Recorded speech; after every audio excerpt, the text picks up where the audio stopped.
ಕನ್ನಡಕ್ಕಾಗಿ ಕನ್ನಡಿಗರ ಪರವಾಗಿ ಸದಾಕಾಲ ಹೋರಾಡುವ ಕರ್ನಾಟಕ ರಕ್ಷಣಾ ವೇದಿಕೆ ಮತ್ತೊಂದು ಹೋರಾಟಕ್ಕೆ ಸಾಕ್ಷಿಯಾಗಿದೆ. ಕರ್ನಾಟಕದಲ್ಲಿ ಕನ್ನಡಿಗರಿಗೆ ಉದ್ಯೋಗಾವಕಾಶ ಕೊಡಬೇಕು ಅಂತ ಪ್ರತಿಭಟನೆ ನಡೆಸಿದೆ. ಬೆಂಗಳೂರಿನ ಫ್ರೀಡಂ ಪಾರ್ಕ್ನಲ್ಲಿ ಕರವೇ ನಾರಾಯಣಗೌಡರ ನೇತೃತ್ವದಲ್ಲಿ ಬೃಹತ್ ಪ್ರತಿಭಟನೆ ನಡೆಸಿ ಸರ್ಕಾರಕ್ಕೆ ಎಚ್ಚರಿಕೆ ನೀಡಲಾಯಿತು.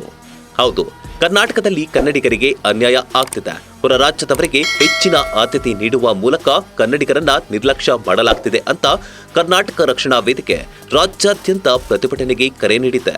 ಇಂದಿನಿಂದ 31 ಜಿಲ್ಲೆಗಳಿಗೂ ಸಂಚರಿಸುವ ಮಹಾ ಸಂಘರ್ಷ ಯಾತ್ರೆ ಆರಂಭವಾಗಿದ್ದು, ಎಲ್ಲ ಜಿಲ್ಲೆಗಳಲ್ಲೂ ಜಾಗೃತಿ ಮೂಡಿಸಲು ಕರ್ನಾಟಕ ರಕ್ಷಣಾ ವೇದಿಕೆ ಮುಂದಾಗಿದೆ.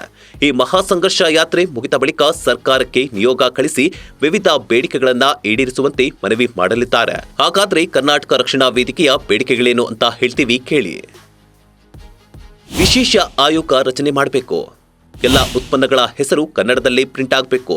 ಎಲ್ಲ ಪ್ರಾಡಕ್ಟ್ಗಳ ಏಜೆನ್ಸಿ ಕನ್ನಡಿಗರಿಗೆ ಸಿಗಬೇಕು. ಎಲ್ಲ ಕಂಪನಿಗಳ ಏಜೆನ್ಸಿಗಳ ಪ್ರಮುಖ ಹುದ್ದೆ ಕನ್ನಡಿಗರಿಗೆ ಕೊಡಬೇಕು. ಕನ್ನಡ ಮಾತನಾಡದ ಉದ್ಯೋಗಿಗಳನ್ನ ತೆಗೆದು ಕನ್ನಡಿಗರನ್ನ ನೇಮಿಸಿಕೊಳ್ಳಬೇಕು. ಬ್ಯಾಂಕ್, ಸರ್ಕಾರಿ ಸಂಸ್ಥೆಗಳಲ್ಲೂ ಕನ್ನಡಿಗರಿಗೆ ಆದ್ಯತೆ ನೀಡಬೇಕು. 31 ಜಿಲ್ಲೆಗಳಿಗೂ ಮಹಾ ಸಂಘರ್ಷ ಯಾತ್ರೆ ಮಾಡಲು ನಿರ್ಧಾರ.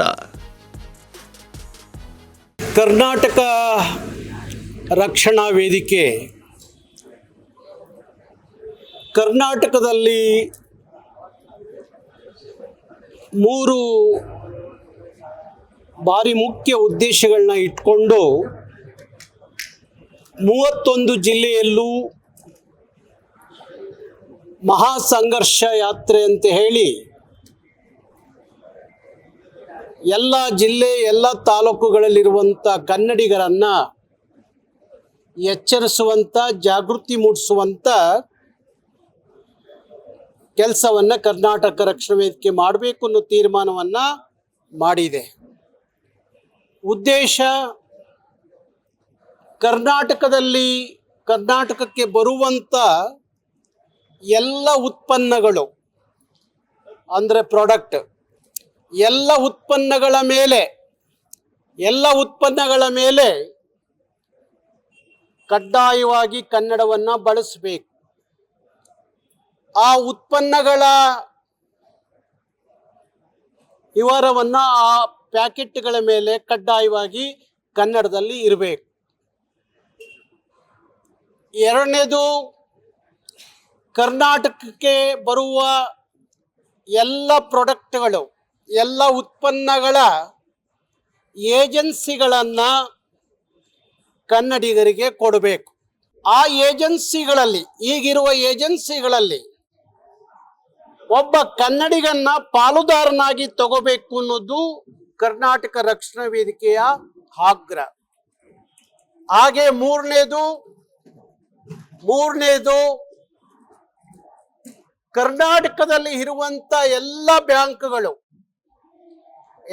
ಬ್ಯಾಂಕ್ಗಳಲ್ಲಿ ಉತ್ತರ ಭಾರತದ ಕನ್ನಡ ಗೊತ್ತಿಲ್ಲದ, ಕನ್ನಡದ ಅರಿವಿಲ್ಲದ ಹಿಂದಿ ರಾಜ್ಯಗಳಿಂದ ಬಂದಂತ ಹಿಂದಿ ಭಾಷಿಕರು ಕೆಲಸ ಮಾಡ್ತಾ ಇದ್ದಾರೆ.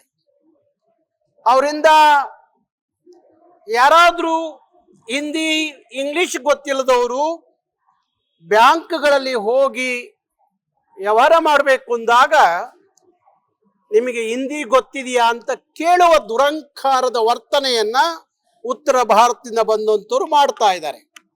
ನಿಮಗೆ ಉದಾಹರಣೆಯಾಗಿ ಹೇಳಬೇಕು ಅಂದರೆ, ಇತ್ತೀಚೆಗೆ ಮಂಡ್ಯ ಜಿಲ್ಲೆಯ ಮಳವಳ್ಳಿ ತಾಲೂಕಿನ ಒಂದು ಹೋಬಳಿಯಲ್ಲಿ ಒಬ್ಬ ಬ್ಯಾಂಕ್ ಮ್ಯಾನೇಜರು ಒಬ್ಬ ರೈತನ ಜೊತೆಯಲ್ಲಿ ನಡ್ಕೊಂಡಂಥ ರೀತಿ ನೀತಿಗಳನ್ನು ಗಮನಿಸಿದಾಗ ಎಷ್ಟು ಬೇಸರ ತರುತ್ತೆ ಅಂದರೆ, ಆ ಮ್ಯಾನೇಜರ್ ರೈತರನ್ನು ಕೇಳ್ತಾನೆ, ನಿನಗೆ ಹಿಂದಿ ಗೊತ್ತಿದೆಯಾ?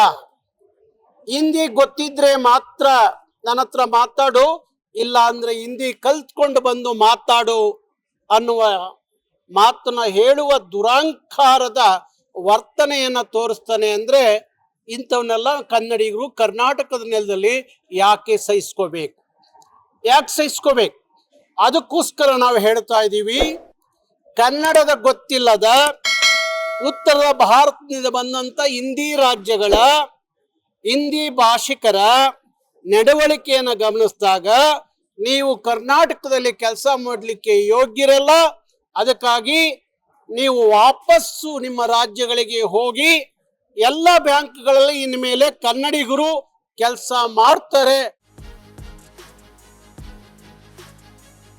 ಒಟ್ನಲ್ಲಿ ಇಂದಿನಿಂದ ಕರವೇ ಮಹಾಸಂಘರ್ಷ ಯಾತ್ರೆ ಶುರುವಾಗಿದೆ.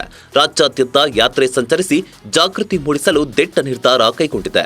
ಇನ್ನಾದರೂ ಸರ್ಕಾರ ಕನ್ನಡಿಗರಿಗೆ ಆದ್ಯತೆ ನೀಡಲು ಮುಂದಾಗುತ್ತಾ ಅಂತ ಕಾದ್ ನೋಡಬೇಕಾಗಿದೆ. Bureau report, boss TV Kannada. Latest ಹಾಗೂ ಇಂಟ್ರೆಸ್ಟಿಂಗ್ ಸುದ್ದಿಗಳಿಗಾಗಿ ಬಾಸ್ ಟಿವಿ ಕನ್ನಡ ಚಾನೆಲ್ನ ಸಬ್ಸ್ಕ್ರೈಬ್ ಮಾಡಿ. ಹಾಗೆಯೇ ಬೆಲ್ ಐಕಾನ್ ಪ್ರೆಸ್ ಮಾಡಿ. ಇದರ ಜೊತೆಗೆ ಫೇಸ್ಬುಕ್, ಇನ್ಸ್ಟಾಗ್ರಾಮ್, ಎಕ್ಸ್ನಲ್ಲೂ ಮಿಸ್ ಮಾಡದೆ ಫಾಲೋ ಮಾಡಿ.